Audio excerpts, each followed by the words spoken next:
Il y a des gens qui travaillent avec diligence toute leur vie et pourtant ne prospèrent jamais vraiment. Ils s'efforcent, ils font tout ce qu'ils croient être juste, mais ils restent piégés dans les mêmes difficultés financières récurrentes. Ce n'est pas une coïncidence. Ce n'est pas de la malchance. Il y a quelque chose qui bloque activement leur prospérité. Beaucoup de gens pensent que pour atteindre la richesse et l'abondance, il leur suffit de gagner plus d'argent. Mais la vérité est que le problème est rarement ce qui entre sur votre compte en banque.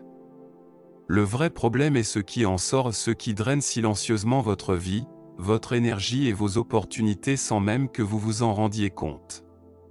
La Bible révèle des principes puissants sur la réussite financière, mais elle nous met aussi en garde contre 5 péchés spécifiques qui bloquent votre prospérité et vous maintiennent dans un état de pénurie. Le plus alarmant, c'est que la majorité des gens les commettent sans même en être conscients et, pire encore, ils croient qu'il n'y a pas de solution, alors qu'en réalité, les éliminer est le tout premier pas pour attirer la vraie richesse. Aujourd'hui, je vais vous révéler quels sont ces 5 péchés et comment les éliminer une bonne fois pour toutes. Mais je dois vous avertir, certains d'entre vous surprendront car ils semblent si inoffensifs en surface. Si vous voulez briser les cycles de stagnation et marcher dans la prospérité que Dieu a pour vous, restez jusqu'à la toute fin, car le dernier point pourrait être la chose même qui vous a retenu tout ce temps. Avant de commencer, si vous voulez en savoir plus sur la façon d'appliquer les principes bibliques à vos finances personnelles, abonnez-vous maintenant et activez les notifications. Ce contenu pourrait être le tournant que vous attendiez. Le premier péché, la luxure. Le désir incontrôlable est l'un des plus grands pièges qui détournent les gens de leur but et de la vraie prospérité. Il ne s'agit pas seulement d'impulsions momentanées, il s'agit de schémas destructeurs qui consument l'esprit, l'énergie et les ressources. Beaucoup de gens luttent en secret avec des habitudes qui semblent inoffensives au premier abord mais qui finissent par voler leur clarté et leur avenir financier. Le pire, c'est que beaucoup ne réalisent même pas à quel point ils perdent jusqu'à ce qu'il soit bien trop tard. L'un des plus grands dangers aujourd'hui est le contenu inapproprié sur Internet, un vice silencieux qui a détruit des mariages, des carrières et des vies entières. Des études montrent que ce type de contenu affecte directement le cerveau, diminuant la motivation et la capacité à se concentrer sur des objectifs à long terme. Chaque minute investie dans ces habitudes est une minute volée à la construction de la richesse, à la croissance personnelle et à la connexion avec Dieu. Ce n'est pas un hasard si les personnes piégées dans ce filet connaissent souvent un manque de but et des difficultés financières. Le temps est l'une des ressources les plus précieuses que Dieu nous donne, et des milliers de personnes le gaspillent dans ces plaisirs momentanés. Des heures qui pourraient être utilisées pour développer une nouvelle compétence, créer une entreprise ou améliorer sa vie spirituelle finissent par être consumées dans une activité qui ne laisse que le vide et la culpabilité. Sans s'en rendre compte, beaucoup sacrifient des opportunités de croissance professionnelle et personnelle simplement parce qu'ils sont piégés dans des cycles d'impulsions incontrôlables. L'histoire se répète encore et encore, l'homme qui passe de relation en relation, cherchant une satisfaction qui ne vient jamais, finit par perdre ce qui a le plus de valeur, sa famille, sa stabilité émotionnelle et son avenir. Combien de mariages ont été détruits parce que quelqu'un n'a pas pu contrôler ses désirs ? Combien de personnes ont perdu des opportunités financières parce que leur attention était portée sur la mauvaise chose ? La Bible et l'argent sont plus liés que beaucoup ne le croient, et un manque de contrôle dans ce domaine peut être un obstacle majeur à la réussite financière. Un exemple clair de cela est Samson, un homme avec un appel divin, une force incomparable et un avenir brillant. Mais son incapacité à maîtriser ses désirs l'a mené à la ruine. Il s'est laissé séduire par Dalila, qui l'a trahi, le livrant à ses ennemis. Il a perdu son pouvoir, sa dignité et, à la fin, sa vie. Son histoire est un avertissement sévère pour tous ceux qui croient pouvoir jouer avec le péché sans en subir les conséquences, comme le raconte le livre des Juges, chapitre 16. Et ce n'est pas seulement la Bible qui nous met en garde à ce sujet. Terry Crews, acteur et ancien joueur de la NFL, a avoué que sa dépendance à ce type de contenu a failli détruire sa carrière et son mariage. Il a lui-même reconnu que cette habitude le faisait se sentir vide et l'éloignait de ses vrais objectifs. Lorsqu'il a décidé de se libérer de ce cycle, sa vie a été transformée. Il a retrouvé sa famille, sa stabilité émotionnelle et a pu se concentrer sur sa croissance financière. Son témoignage prouve qu'il y a toujours une issue pour ceux qui sont prêts à prendre des décisions radicales. Mais il ne s'agit pas seulement de relations, il s'agit aussi de la manière dont la mentalité de la richesse est affectée. Chaque fois qu'une personne tombe dans ses habitudes, elle affaiblit sa capacité de concentration et sa discipline, deux éléments essentiels à la prospérité. Un manque de maîtrise de soi conduit à des décisions impulsives, et quelqu'un qui ne peut pas se contrôler pourra difficilement contrôler ses finances. C'est pourquoi la Bible est claire dans Proverbe 28, 13, « Celui qui cache ses transgressions ne prospère point, mais celui qui les avoue et les délaisse obtient miséricorde. » La clé pour surmonter cela n'est pas de lutter en silence. Si c'est un domaine de combat dans votre vie, ne gardez pas le problème pour vous. Cherchez de l'aide, entourez-vous de personnes qui vous pousseront vers la croissance, et rompez avec tout ce qui vous empêche d'avancer. La prospérité commence par la maîtrise de soi, et ceux qui surmontent ces obstacles sont ceux qui connaissent enfin l'abondance que Dieu a préparée pour eux. Maintenant que vous comprenez comment ce péché peut bloquer votre succès, il y a autre chose que vous devez découvrir. La Bible contient des principes spécifiques pour attirer la prospérité et construire une vie financière solide. Dans la playlist « Secrets bibliques pour la richesse », comment gagner de l'argent avec les principes de Dieu, je révèle comment appliquer ces connaissances de manière pratique. Regardez la playlist à la fin de cette vidéo et découvrez ce que beaucoup ignorent. Le deuxième péché, le consumérisme. La société d'aujourd'hui nous a vendu une fausse idée de la prospérité, avoir plus, dépenser plus, montrer plus. Mais avez-vous vraiment besoin de tout ce que vous achetez, ou êtes-vous tombé dans le piège du consumérisme sans vous en rendre compte? L'argent est un outil puissant, mais lorsqu'il n'est pas géré avec sagesse, il devient une chaîne qui nous lie à la pénurie. Beaucoup de gens vivent d'un salaire à l'autre, non pas parce qu'ils gagnent trop peu, mais parce qu'ils ne savent pas gérer ce qu'ils ont. Le consumérisme ne consiste pas seulement à dépenser beaucoup d'argent, il s'agit de vivre pour dépenser, sans construire de véritables richesses. La publicité nous bombarde de messages qui nous font croire que le bonheur se trouve dans le prochain achat, le dernier modèle de téléphone ou des vacances de luxe. Mais la réalité est que ceux qui dépensent tout ce qu'ils gagnent ne construiront jamais un avenir financier stable. Peu importe combien d'argent passe entre leurs mains, s'il n'y a pas de contrôle, ils seront toujours dans la même situation, travailler pour payer des factures au lieu de construire leur liberté financière. Un cas extrême est celui de Mike Tyson, qui a gagné plus de 400 millions de dollars au cours de sa carrière. Le problème ? Il n'avait aucun contrôle sur ses dépenses. Voitures de luxe, demeures extravagantes, animaux exotiques, tout semblait à sa portée, jusqu'à ce que la réalité le frappe. Il s'est retrouvé sans argent, avec des dettes gigantesques et son empire financier en ruine. Peu importe combien d'argent vous avez, si vous ne le gérez pas bien, vous perdrez tout. Mais ce n'est pas seulement une histoire de célébrité. Beaucoup vivent piégés dans le même piège sans même s'en rendre compte. La mentalité du « travailler pour dépenser » est l'une des raisons pour lesquelles tant de gens n'atteignent jamais la stabilité financière. Ils s'endettent pour des choses inutiles, financent des modes de vie qu'ils ne peuvent pas maintenir et, à la fin, deviennent esclaves de leurs propres désirs. La Bible nous donne un avertissement clair à ce sujet dans Matthieu 6, 19-20, « Ne vous amassez pas des trésors sur la terre, où la teigne et la rouille détruisent, et où les voleurs percent et dérobent. » Le véritable succès financier ne réside pas dans ce que vous montrez, mais dans ce que vous construisez. Ceux qui gèrent leurs finances avec intelligence non seulement prospèrent, mais peuvent aussi bénir les autres et accomplir leurs buts sans soucis économiques. Le consumérisme affecte également la mentalité de la richesse. Une personne qui ne sait pas gérer son argent ne pourra jamais attirer l'abondance, car la richesse n'est pas seulement une question de combien vous gagnez, mais de comment vous utilisez ce que vous avez déjà. Les millionnaires bibliques comme Abraham et Salomon n'ont pas seulement reçu des bénédictions, mais ils ont su les multiplier.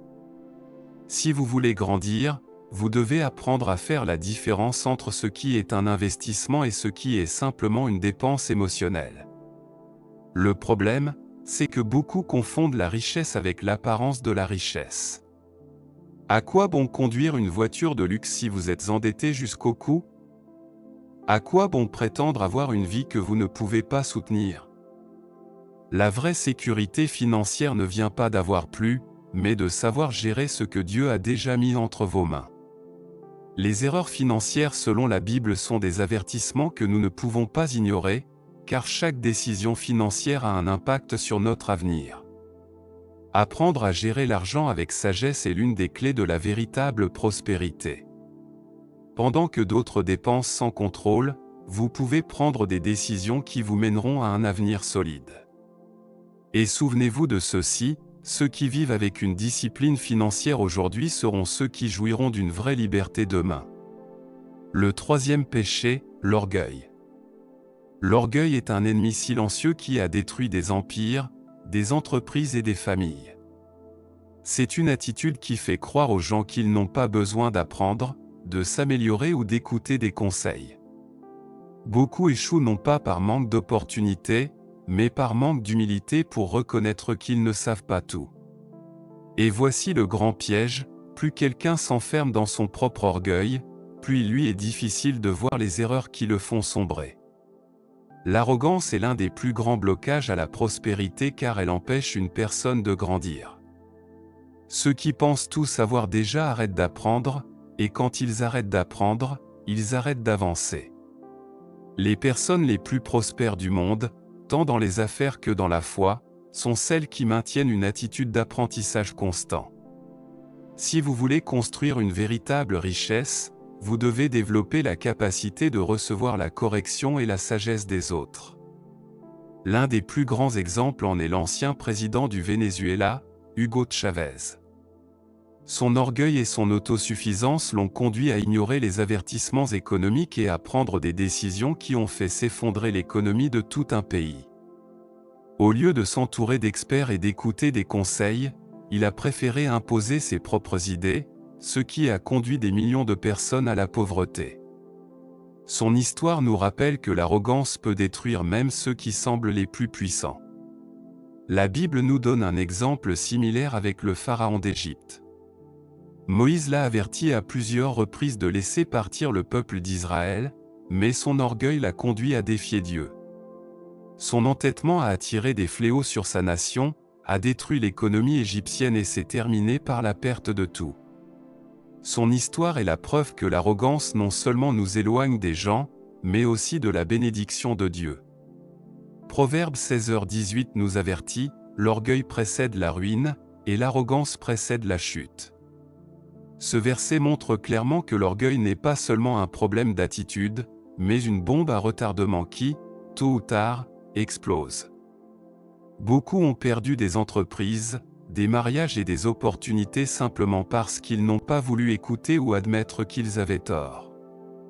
L'orgueil empêche également les gens d'être enseignables, ce qui bloque la réussite financière. Pendant que certains perdent leur temps à défendre leur propre façon de faire, d'autres apprennent, s'adaptent et grandissent. La différence entre ceux qui avancent et ceux qui sont laissés pour compte n'est pas la chance, mais la capacité à être corrigé et à continuer d'évoluer. L'humilité n'est pas une faiblesse, c'est l'une des plus grandes stratégies pour atteindre la prospérité. Les personnes les plus influentes du monde cherchent des mentors, lisent, se forment et sont prêtes à corriger leur trajectoire lorsque c'est nécessaire. Si vous pensez que vous n'avez plus rien à apprendre, c'est le premier signe que vous êtes en danger. Ceux qui vainquent l'orgueil débloquent de nouvelles opportunités et grandissent dans tous les domaines de leur vie. Si Dieu veut que vous prospériez, vous devez être prêt à recevoir l'instruction et à corriger tout ce qui est nécessaire. La véritable abondance ne vient pas seulement aux plus talentueux, mais aux plus sages. Le quatrième péché, l'excès d'alcool. Le problème n'a jamais été l'alcool en soi, mais son abus et les conséquences qu'il entraîne dans la vie de ceux qui perdent le contrôle. Ce qui commence comme un moment de plaisir peut lentement se transformer en un piège qui entraîne une personne vers de mauvaises décisions, des relations endommagées et des opportunités perdues. Beaucoup voient l'excès comme quelque chose d'inoffensif, mais avec le temps, il devient un véritable obstacle à la prospérité. Il ne s'agit pas seulement de ce qui est bu, mais de ce qui est perdu dans le processus.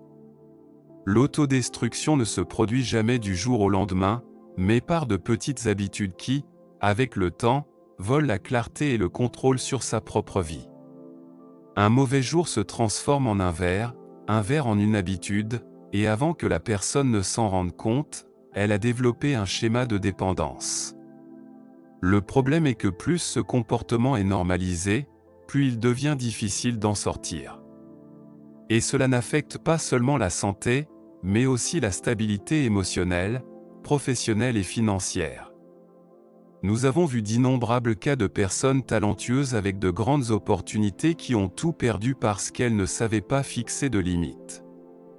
Un cas célèbre est celui de Diego Maradona, considéré comme l'un des meilleurs footballeurs de l'histoire. Son talent était indéniable, mais son manque de contrôle sur l'alcool et d'autres addictions a fini par ruiner sa carrière, son image et sa vie personnelle. À son apogée, il avait tout.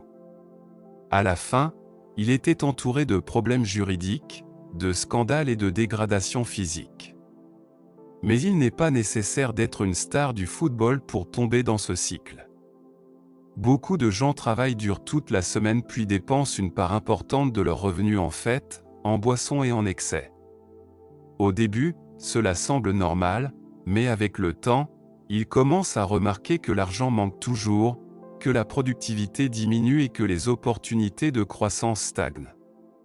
C'est un cycle dans lequel la personne ne cesse de répéter des schémas sans se rendre compte que sa vie est piégée dans une spirale descendante. La Bible et l'argent nous enseignent que la prospérité est liée à la sagesse dans nos décisions. Éphésiens 5h18 dit « Ne vous enivrez pas de vin, c'est de la débauche.